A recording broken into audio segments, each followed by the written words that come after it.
Moisés, escolhido por Deus, ele guia seu povo da escravidão à liberdade. Mas qual é a verdade por trás do livro do Êxodo? 10 pragas terríveis assolaram o Egito há 3.000 anos. Existe uma força capaz de dividir o Mar Vermelho? A ciência por trás do Êxodo, para explicar o mistério bíblico.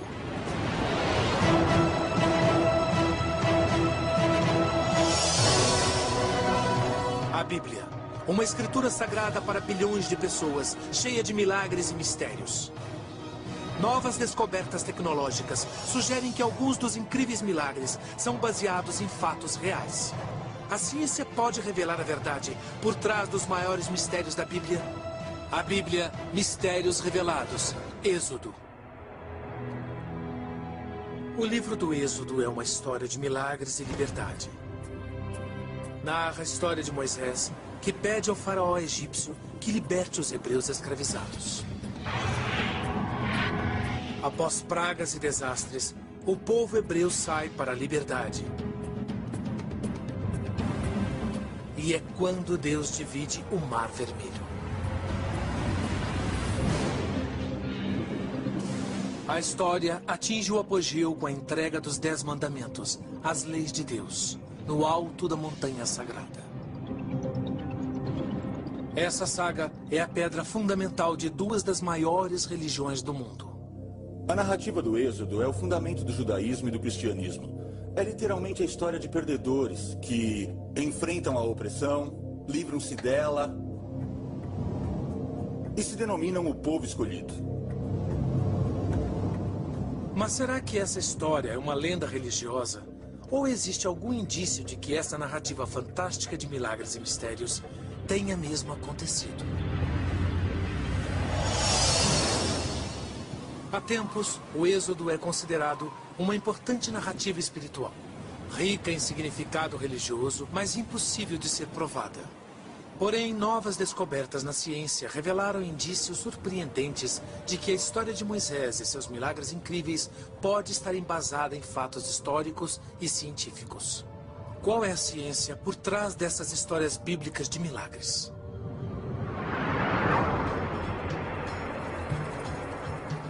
Para investigar esta questão, temos que começar com o único texto que existe: o livro do Êxodo da Bíblia hebraica. A história começa com o povo hebreu escravizado no Egito. A Bíblia não menciona a data deste período, e entre as descobertas da arqueologia egípcia, não há menção a escravos hebreus. Entretanto, há um indício que pode estabelecer o cronograma para a história de Moisés e o Êxodo. No Museu Egípcio do Cairo, alguns dizem que existe um sinal. Uma evidência física que pode provar a veracidade dessa história épica.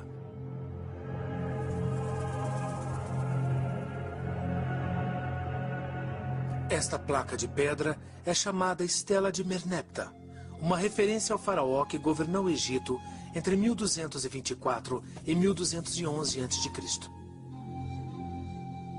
A estela exulta as muitas conquistas do faraó. E na base da placa de 30 centímetros, os hieróglifos trazem uma afirmação surpreendente. Israel está destroçado. Trata-se da primeira menção inquestionável da palavra Israel.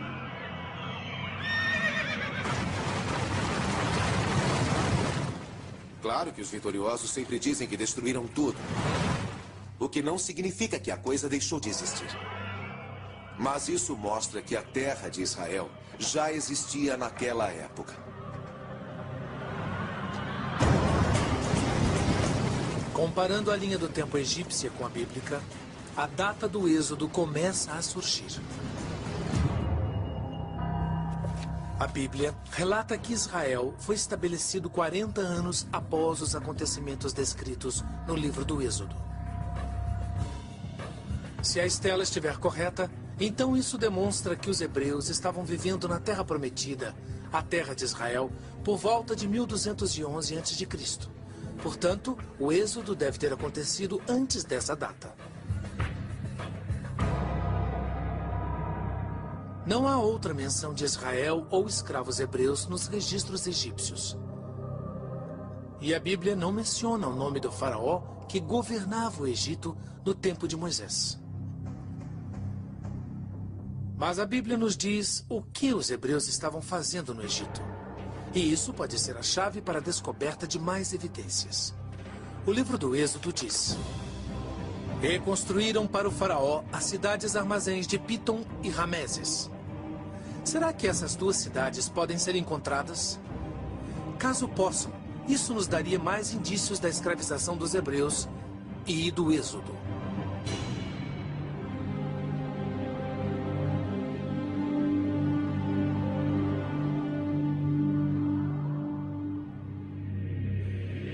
Escavações recentes no Egito revelaram o palácio de um faraó com enormes estátuas, onde atualmente fica a cidade de Cantir.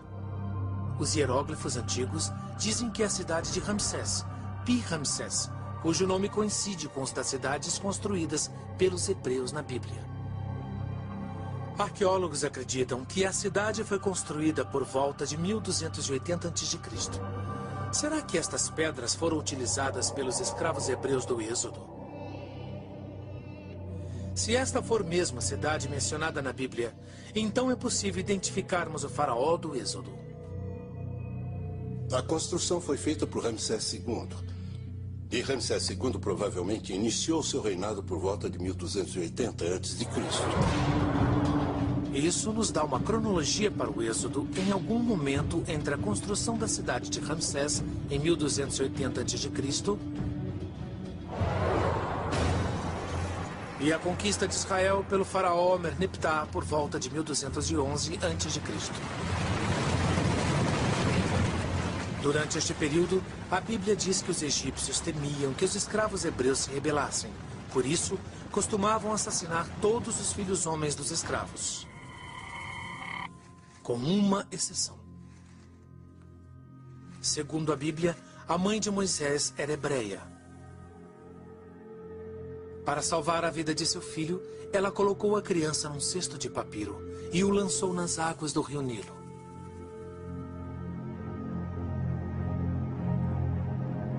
Por sorte, a cesta e a criança foram encontrados pela filha do faraó. A Bíblia diz: ela o adotou por seu filho e lhe deu o nome de Moisés, dizendo: porque eu o tirei das águas.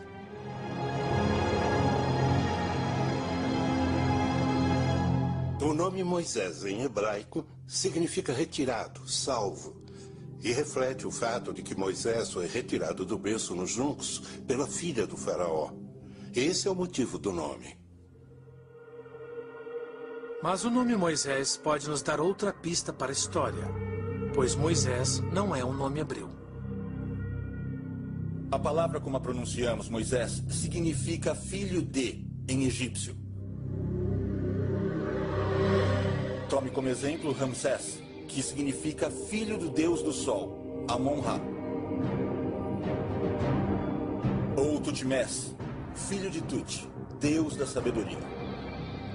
Uma das formas de entender o nome de Moisés é que ele foi batizado como filho de um dos deuses egípcios. Mas assim que passou a acreditar no Deus único de Israel, ele abriu mão desse nome e usou somente Moisés. Quando se tornou adulto, Moisés testemunhou seus irmãos hebreus escravizados pelos egípcios. Segundo a Bíblia, quando Moisés viu um egípcio maltratar e matar um de seus irmãos hebreus, vingou-se e matou o homem. A ação tempestuosa não só mudou sua vida, mas teve influência no destino de todo o seu povo. A Bíblia diz: Moisés fugiu para longe do faraó e se refugiou nas terras de Midian.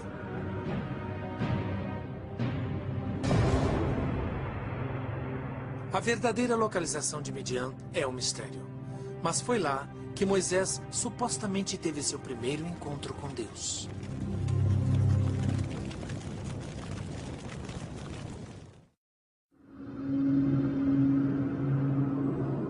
No livro do Êxodo, Moisés deixa o Egito após assassinar um feitor cruel.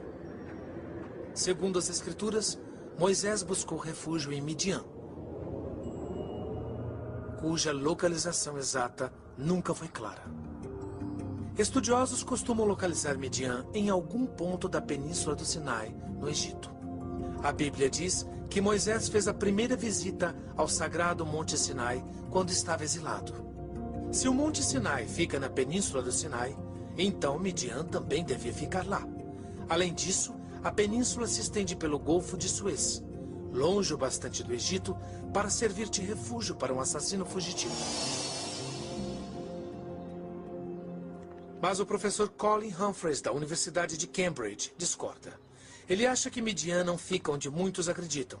Para isso, se apoia nos grandes exploradores britânicos do século XIX. Se analisarmos todos os exploradores que passaram por lá, como Philby, Sir Richard Burton, todos localizam Midian do lado leste do Golfo de Aqaba. Antigos mapas de rotas comerciais descrevem uma terra chamada Madian, onde fica a Arábia Saudita. Os primeiros escritores cristãos falavam de uma terra chamada Madian, ou Midian, a leste do Mar Vermelho. Sendo um assassino fugitivo, Moisés deve ter viajado quase 500 quilômetros para ir do Egito até Midian. A Bíblia diz: "E o Senhor apareceu para ele numa chama de fogo que saía do meio de uma sarça. E Moisés viu que a sarça ardia sem se consumir." A sarça ardente é uma imagem estranha de Deus. Tão estranha e específica que alguns cientistas acreditam que pode ser baseada em fatos. Arbustos não pegam fogo espontaneamente, a não ser em certas regiões. Se houver um duto vulcânico debaixo de um arbusto, aí o gás quente pode subir e o arbusto vai pegar fogo. Dutos vulcânicos são pequenas fissuras acima de áreas vulcanicamente ativas. Eles liberam gases extremamente quentes e inflamáveis, o suficiente para causar a combustão de um arbusto. Na verdade, a Bíblia diz que a sarça queimava, mas não era consumida. E apenas um arbusto na região do Egito se encaixa nessa descrição. Esta é uma acácia. E há um duto vulcânico no chão e gases vulcânicos subindo. E se eles se inflamarem, vão envolver o arbusto. Para testar a teoria, nossa equipe direcionou uma chama de gás propano a uma acácia. A mais de 90 graus, a chama é invisível. E o arbusto queima aparentemente sem motivo. Seu tronco aos poucos se torna carvão. Está queimando, mas não se consome, como na descrição bíblica. Se a sarça ardente foi resultado dos gases liberados por um duto vulcânico, isso ajuda a localizar a misteriosa terra de Midian. Nem o Egito nem a península de Sinai são vulcanicamente ativos. Os vulcões mais próximos ficam aqui, nas cadeias montanhosas da Arábia Saudita, na Grande Fossa Africana. Esta pode ser a localização de Midian e da sarça ardente. E a localização é importante, porque Moisés se lembrará dela quando comandar a libertação de seu povo. Quando Deus fala dentro da sarça ardente, diz para Moisés voltar ao Egito e liderar os escravos hebreus para a liberdade. Moisés volta para sua terra de origem, onde procura o faraó e diz: "Deixe meu povo ir." O faraó se recusa, e Deus diz: "Enviarei pragas sobre o faraó e sobre o Egito. Só então ele os deixará partir. Ele saberá que eu estendi minha mão sobre o Egito e deixará meu povo sair. 10 pragas: sangue, rãs, mosquitos, moscas, peste, feridas, chuva de pedras, gafanhotos, trevas e a morte dos primogênitos. 10 eventos devastadores que trouxeram horror e morte ao Egito."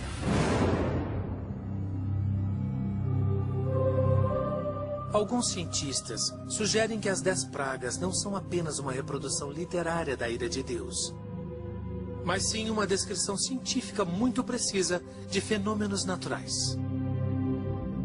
Cada uma das pragas, essencialmente, deflagra um efeito dominó.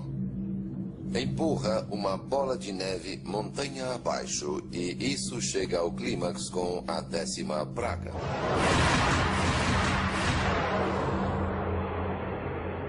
Na Bíblia, as pragas começam com: "E as águas do rio se tornarão sangue." Segundo o Êxodo, o rio Nilo ficou vermelho como sangue durante 7 dias, e toda a vida aquática morreu. A ciência pode explicar essa primeira praga? Existe a chamada maré vermelha, que é conhecida no mundo todo. Elas acontecem quase todo ano em algumas regiões do mundo. A maré vermelha ocorre em estuários e oceanos e é fruto da proliferação excessiva de microalgas dinoflageladas e de sua floração. Essas algas liberam uma forte toxina. Para as algas ficarem vermelhas, é preciso alta temperatura e altos níveis de nutrientes na água. Isso é que as torna vermelhas. E as algas não apenas liberam toxina, mas também dissolvem o oxigênio da água, o que leva à morte dos peixes, como está escrito na Bíblia. Consequentemente, todos os animais que têm a capacidade de fugir das águas envenenadas fogem, o que nos leva à segunda praga: rãs. No Egito, milhões de rãs do rio Nilo saíram da água e invadiram as terras. A Bíblia diz: "O rio produzirá rãs em abundância, que entrarão na tua casa." Sem alimento, as rãs logo morreram, causando as próximas 2 pragas. Segundo a Bíblia, mosquitos cobrirão os homens e as bestas. Os mosquitos são um incômodo, mas os cientistas acreditam que podem ter se tornado letais. E com a 4ª praga, Deus disse: "Enviarei enxames de moscas sobre ti, sobre teus servos e sobre teu povo." Mas os especialistas dizem que aquelas não eram moscas domésticas, eram moscas dos estábulos. É uma mosca comum que voa em enxames e pode ter havido uma explosão delas por causa da vegetação podre ou peixes mortos ou sapos. É a mosca dos estábulos. Essas moscas picam profundamente usando ferrões que parecem pinças cirúrgicas e deixam uma ferida aberta que expõe o corpo a infecções. E aí, a 5ª praga foi mortal. A Bíblia diz: "Sobre os cavalos, os jumentos, os camelos, os bois e as ovelhas cairá uma peste mortífera."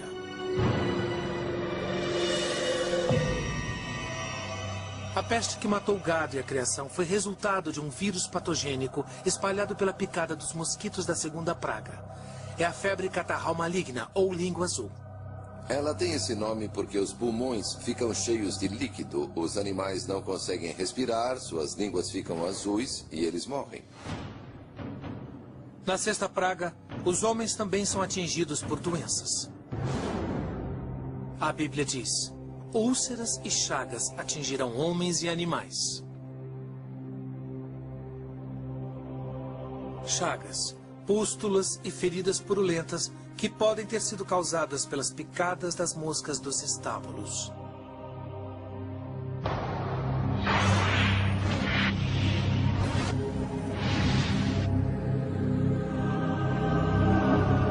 Mostramos que é possível que as 6 primeiras pragas estejam interligadas, mas o horror não termina aí. As próximas 4 pragas foram ainda piores e trouxeram a escuridão e a morte.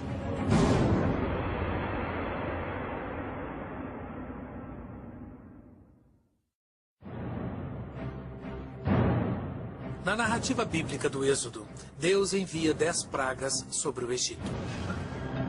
Os cientistas acreditam que essas pragas poderiam ser desastres naturais interligados, do rio de sangue à praga das chagas.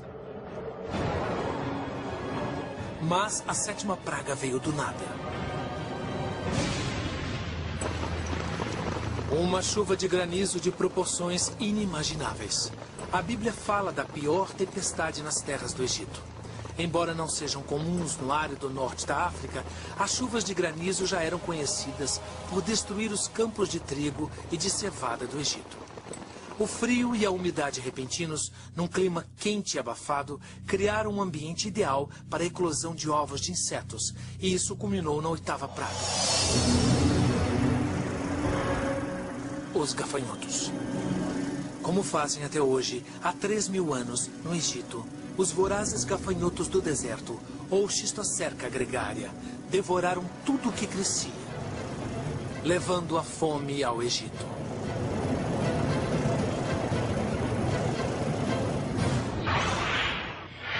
A 9ª praga é apavorante e parece não ter ligação com as outras. A Bíblia diz que Deus enviou 3 dias de escuridão. Isso foi um sinal da ira de Deus? Um presságio da destruição iminente? Ou existe uma explicação científica?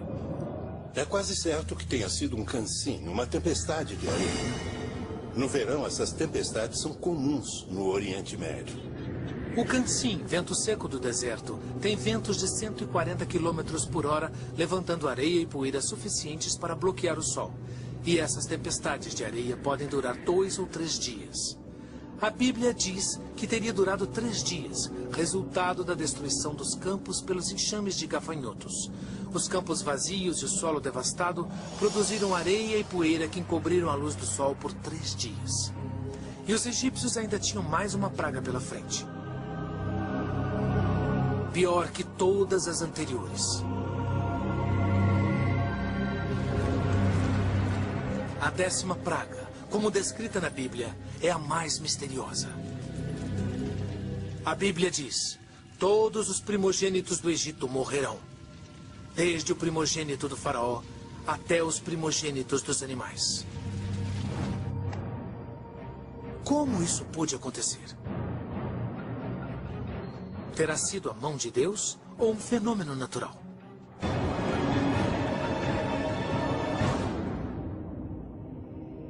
Para mim, a praga mais difícil de ser explicada cientificamente é a 10ª praga. A morte seletiva de todos os primogênitos egípcios e dos animais mais velhos ou animais dominantes. Mas a morte dos primogênitos pode ser explicada cientificamente. O epidemiologista John Marr estudou o texto bíblico e investigou as características das 10 pragas. Como um perito forense, Marr selecionou as evidências e concluiu que o assassino estava escondido no alimento estocado, já que as pragas anteriores tinham acabado com os alimentos. Os peixes estavam mortos e não podiam ser consumidos. Os animais estavam doentes ou mortos. Os egípcios não tinham mais comida. E as lavouras haviam sido devastadas pelos gafanhotos.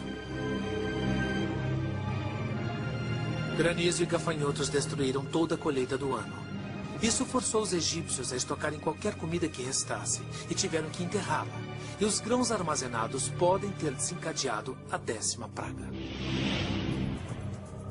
Para demonstrar, o Dr. Marr nos leva às colinas da Virgínia, com um tonel de milho e um alambique tradicional.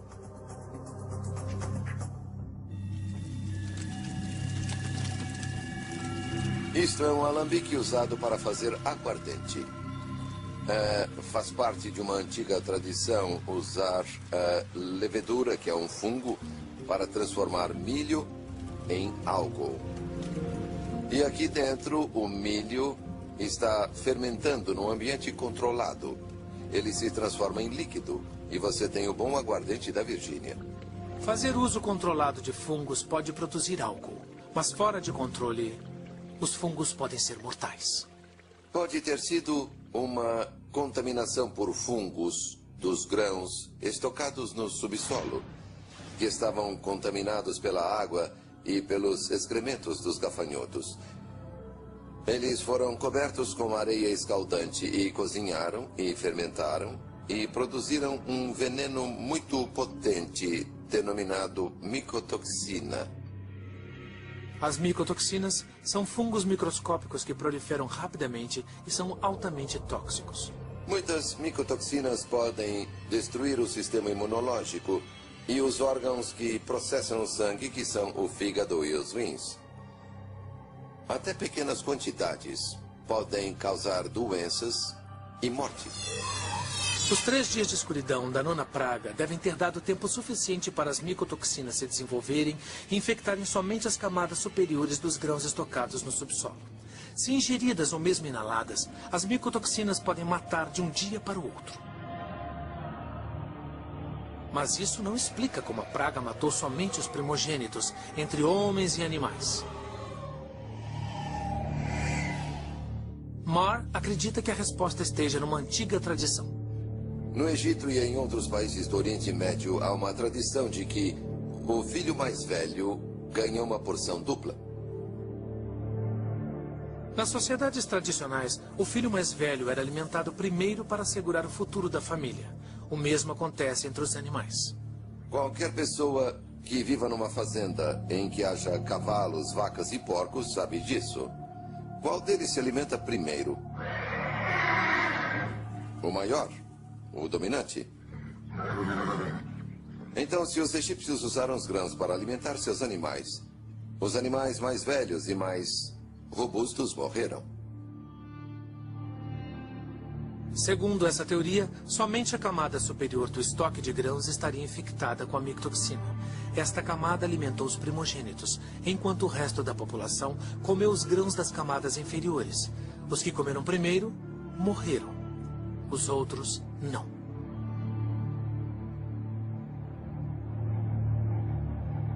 Os escravos hebreus ficavam alojados a quilômetros dos palácios egípcios, na área que a Bíblia chama de Terra de Gessém. Isso foi fundamental para eles sobreviverem às pragas. Desastres localizados, até mesmo estoques de grãos infectados, passaram longe das palhoças dos escravos, distantes das cidades egípcias.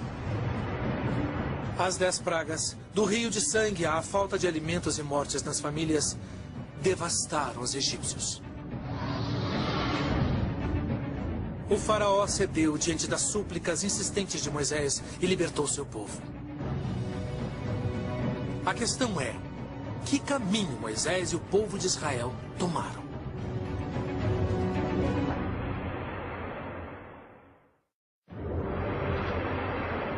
Nossa investigação científica sugere que a história bíblica de Moisés e das pragas do Egito é baseada em fatos. Se isso for verdade, o restante da história também pode ser.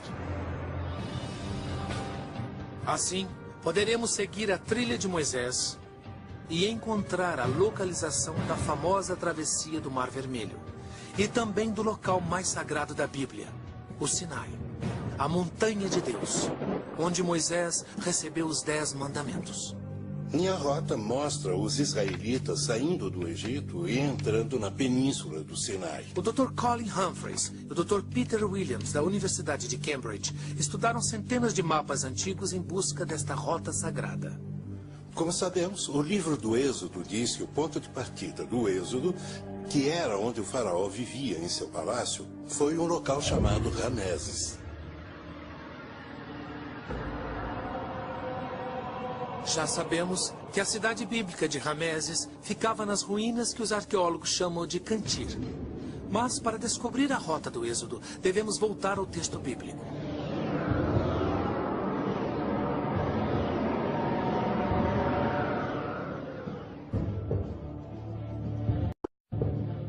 Deus ordena a Moisés que lidere seu povo até a montanha de Deus, o Monte Sinai.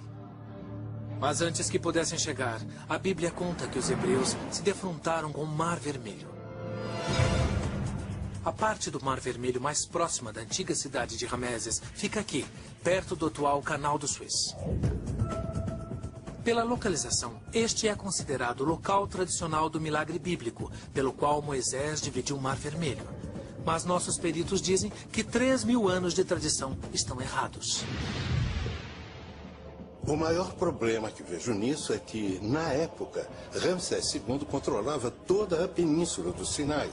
E aí os hebreus estariam sob controle egípcio.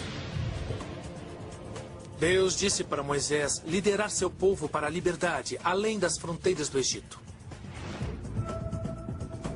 Humphreys acredita que a rota do Êxodo deve ter sido diferente, o que nos dá um outro mapa da Bíblia. Então, se os israelitas queriam sair do Egito, precisariam atravessar a península do Sinai o mais depressa possível. Então, acho que passaram por aqui e foram diretamente para o Golfo de Acaba. Em vez de cruzarem o Mar Vermelho a 80 quilômetros da capital do faraó, Humphreys acredita que Moisés e os hebreus chegaram ao Mar Vermelho em Acaba, 480 quilômetros a leste. Há outro motivo para esta conclusão, com base nas caminhadas que Moisés fazia. A meta de Moisés era chegar à sua antiga terra, onde ouviu a voz de Deus, Midian, onde hoje fica a Arábia Saudita. Mas quando os hebreus chegaram ao litoral, a Bíblia diz que o exército do faraó os alcançou. Então Moisés levantou seu cajado e o Mar Vermelho se dividiu. Mas existe alguma verdade por trás desse incrível efeito especial bíblico? Alguns cientistas acreditam que sim, se as condições certas estivessem presentes. A chave para desvendar esse antigo mistério está na descrição bíblica do evento.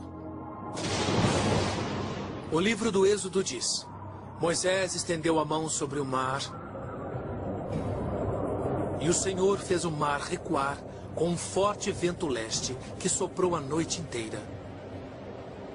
E fez o mar secar e as águas se dividirem.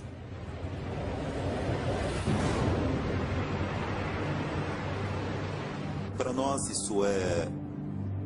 Não é uma prova, mas uma indicação de que talvez esse fenômeno tenha sido induzido pelo vento.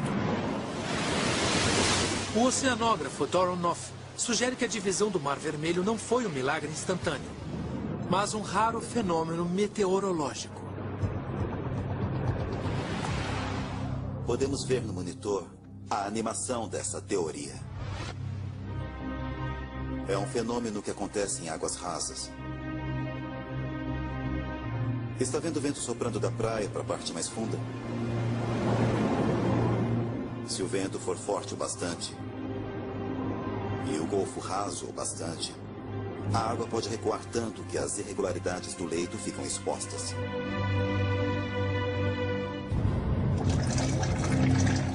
É hora de testar essa teoria do vento. Na Universidade Estadual da Flórida, Noff e sua equipe de técnicos construíram um tanque gigante e o encheram com água salgada, convenientemente tingida de vermelho. Neste experimento em escala reduzida, o vento é gerado por um aspirador de pó industrial. A suposta irregularidade do leito é representada pelo acrílico curvado. Então o vento sopra e podemos ver que empurra a água e expõe essa elevação. Podemos ver que há uma parte do leito quase sem água. Na história, os hebreus cruzaram o Mar Vermelho quando o leito ficou exposto, assim. Ok, já pode desligar o vento?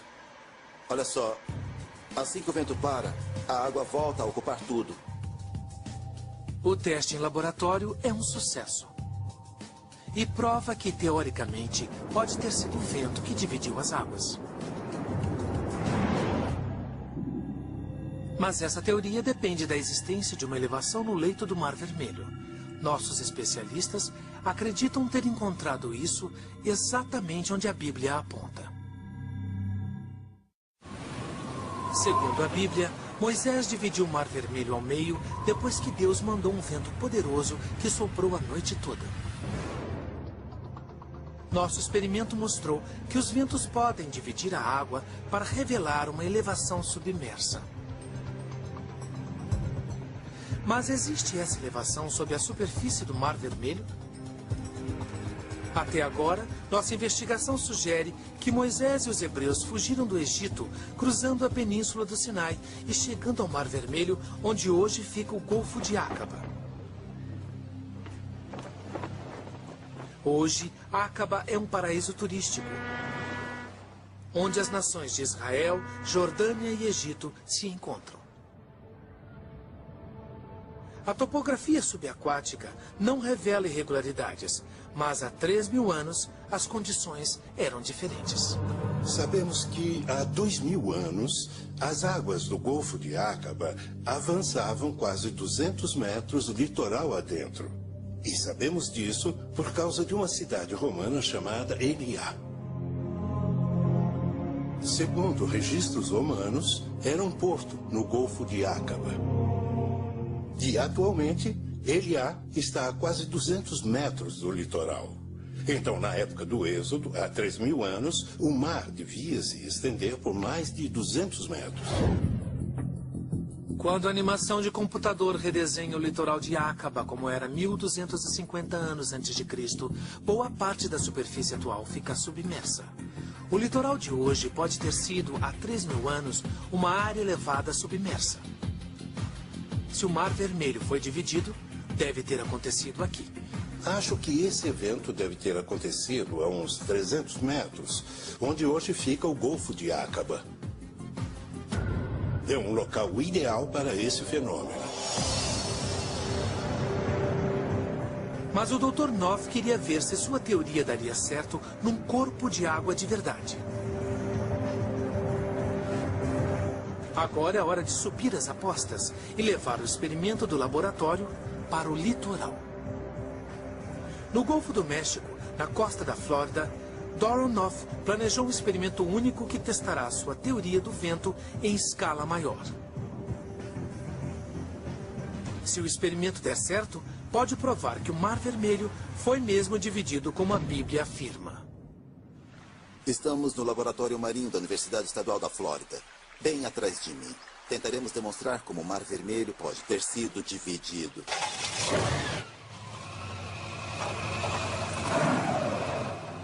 Aerobarcos com hélices poderosas lançarão jatos de ventos de aproximadamente 160 km por hora, as condições ideais para o fenômeno.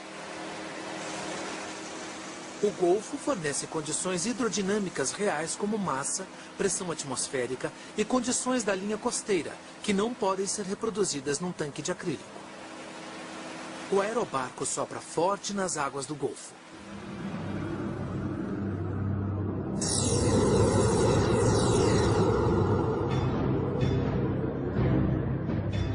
O experimento é um sucesso, mostrando que se o vento soprar com força e por tempo suficiente, pode dividir o oceano e revelar uma elevação do leito. Mas a Bíblia também nos diz que quando o vento parou de soprar, as muralhas de água desabaram e o exército do faraó se afogou. E quando nossa equipe faz o vento parar de soprar, vemos o que pode ter acontecido há 3.000 anos. A água volta. E quando volta, faz isso bem depressa. E a força seria igual a de um caminhão vindo a 60 ou 80 km por hora e atingindo você em cheio. Essa é a força que seria sentida. Foi um teste em pequena escala na Flórida. Não com todo o Mar Vermelho, mas prova que ventos fortes, soprando por tempo suficiente, podem dividir a água e expor parte do leito do mar.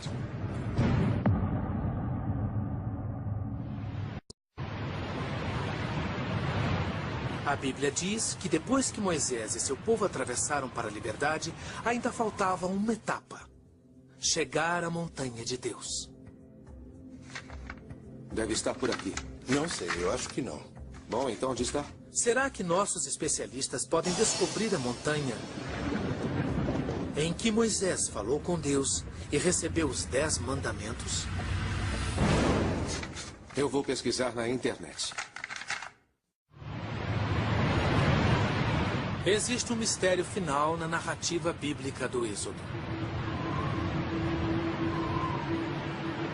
Depois de atravessar o Mar Vermelho, Moisés levou seu povo para Sinai, a montanha de Deus, onde recebeu os 10 mandamentos.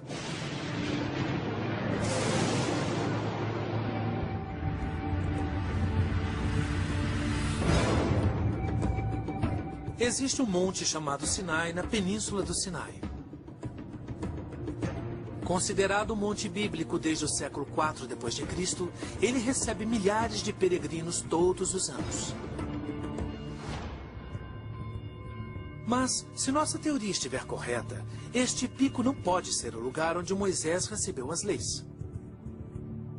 Se o povo escolhido atravessou mesmo o Mar Vermelho em Acaba e não em Suez, o atual monte estaria a 250 quilômetros dos hebreus.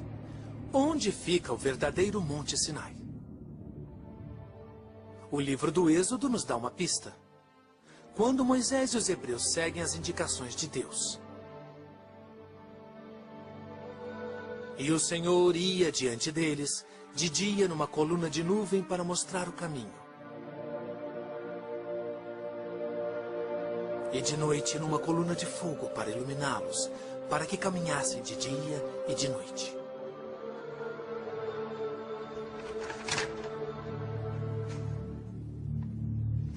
Os doutores Colin Humphreys e Peter Williams, da Universidade de Cambridge, analisaram as explicações possíveis e acreditam que essa estranha descrição seja uma representação simples e precisa de um evento natural. Um vulcão. De dia, poderiam ver grossas nuvens de fumaça saindo de um vulcão. E à noite veriam as chamas. Então o vulcão faz sentido. Não existem vulcões ativos na península do Sinai. Mas há vários na Arábia Saudita, perto do suposto local da travessia, em Acaba. Mas será que o vulcão de Moisés pode ser localizado? A própria Bíblia parece dar a direção específica. Olha, se fossem por aqui, seriam 11 dias de viagem. Humphreys e Williams reuniram mapas antigos que acreditam conter provas que levam à Montanha de Deus, com o auxílio de um mapa verbal que aparece codificado nas palavras da própria Bíblia, no livro do Deuteronômio. Acho que uma pista fundamental para a localização do Monte Sinai vem de um relato do Deuteronômio. É essa jornada de 11 dias, de Cades Barneia até o Monte Sinai. Os peregrinos percorriam, em média, 60 quilômetros por dia. E isso resulta em 660 quilômetros. A cidade de Cades Barneia aparece em muitos mapas antigos. E num raio de 660 quilômetros, só há um vulcão ativo grande o bastante para criar uma coluna de fumaça que os hebreus poderiam ver e seguir a muitos quilômetros de distância. Ele se chama Monte Beder. E quando Moisés recebe as leis no monte, a Bíblia diz: "E a fumaça subiu como fumaça de uma fornalha, e todo o monte tremia grandemente." Uma erupção impressionante que só poderia ter vindo de um vulcão ativo. Se aceitarmos o Monte Sinai como um vulcão, me parece que a única montanha que se enquadra nisso é o Monte Beder, e nenhuma outra. Nossos investigadores bíblicos criaram uma sequência de teorias baseadas na ciência, que parecem se adequar perfeitamente à narrativa bíblica. Das 10 pragas do Egito, a divisão do Mar Vermelho, até a Montanha de Deus. Os milagres do Êxodo podem ser explicados por fenômenos científicos, mas isso não torna a história menos milagrosa. Quando você pensa nas dificuldades que eles enfrentaram, eles pediram a Deus com todo o seu coração. E Deus se manifestou e mandou um libertador. Eu acho que é uma grande história. Mas, para os fiéis, descobrir a ciência por trás da Bíblia pode não ser tão importante. O Êxodo é uma história que fala de perdedores, que, com fé e perseverança, conseguiram superar toda a opressão e todos os problemas que enfrentaram na vida.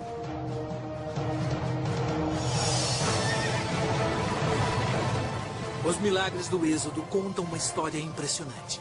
É uma narrativa que continuará sendo contada enquanto as pessoas valorizarem a liberdade e enquanto a humanidade procurar sabedoria na Bíblia.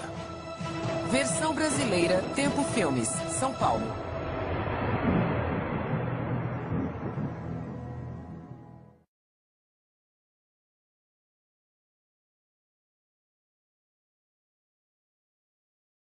Pode estabelecer um cronograma para a história de Moisés e o Êxodo. No Museu Egípcio do Cairo, alguns dizem que existe um sinal. Uma evidência física que pode provar a veracidade dessa história épica.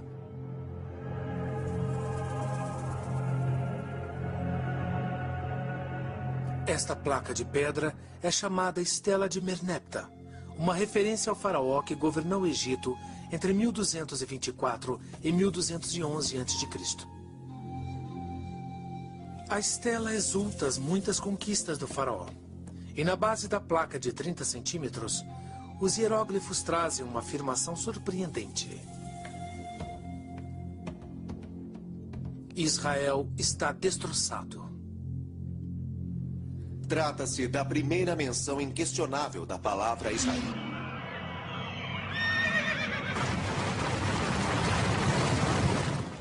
Claro que os vitoriosos sempre dizem que destruíram tudo. O que não significa que a coisa deixou de existir. Mas isso mostra que a terra de Israel já existia naquela época.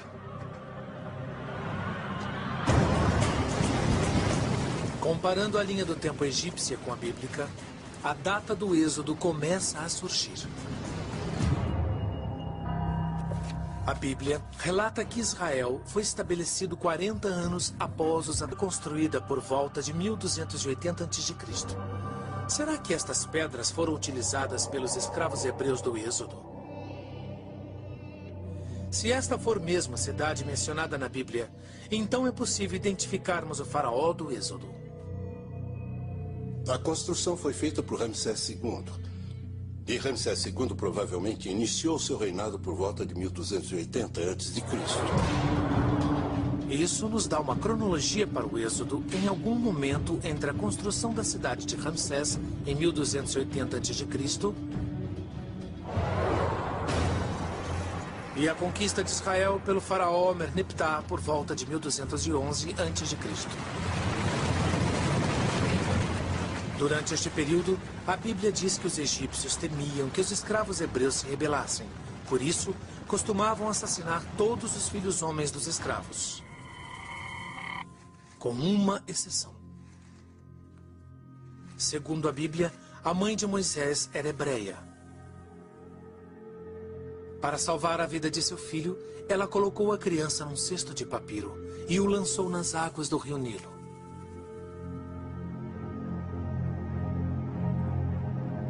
Por sorte, a cesta e a criança foram encontrados pela filha do faraó. A Bíblia diz: ela o adotou por seu filho e lhe deu o nome de Moisés, dizendo, porque eu o tirei das águas. Acontecimentos descritos no livro do Êxodo.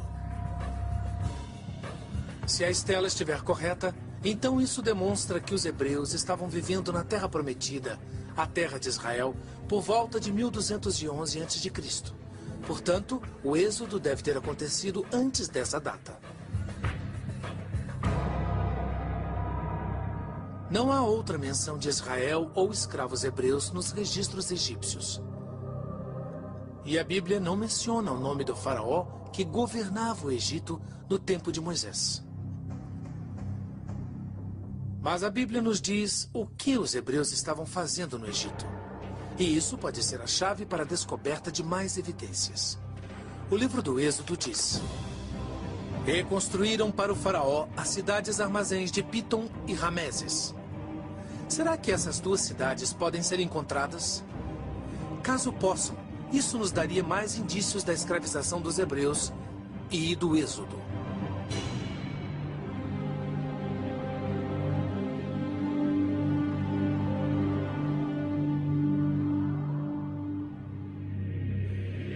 Escavações recentes no Egito revelaram o palácio de um faraó com enormes estátuas, onde atualmente fica a cidade de Cantir.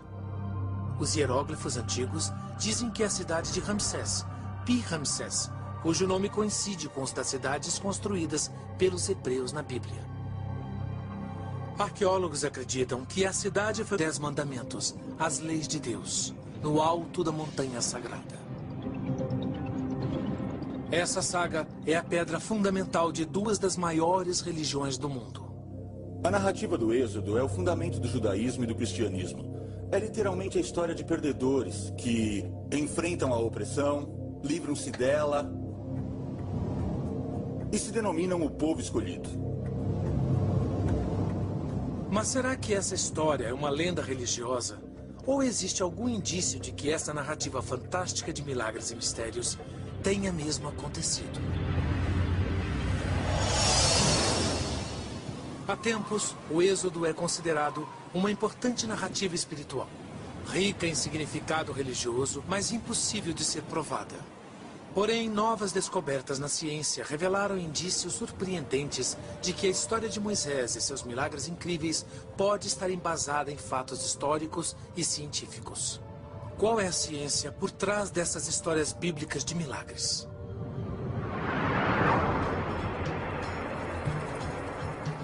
Para investigar esta questão, temos que começar com o único texto que existe: o livro do Êxodo da Bíblia hebraica. A história começa com o povo hebreu escravizado no Egito. A Bíblia não menciona a data deste período, e entre as descobertas da arqueologia egípcia, não há menção a escravos hebreus. Entretanto, há um indício que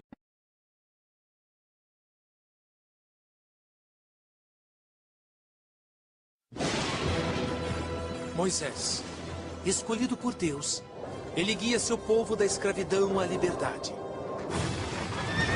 Mas qual é a verdade por trás do livro do Êxodo?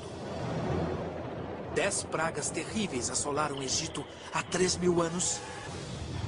Existe uma força capaz de dividir o Mar Vermelho?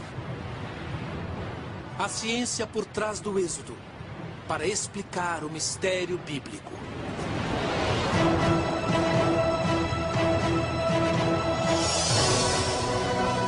A Bíblia, uma escritura sagrada para bilhões de pessoas, cheia de milagres e mistérios. Novas descobertas tecnológicas sugerem que alguns dos incríveis milagres são baseados em fatos reais. A ciência pode revelar a verdade por trás dos maiores mistérios da Bíblia? A Bíblia, Mistérios Revelados, Êxodo. O livro do Êxodo é uma história de milagres e liberdade. Narra a história de Moisés, que pede ao faraó egípcio que liberte os hebreus escravizados.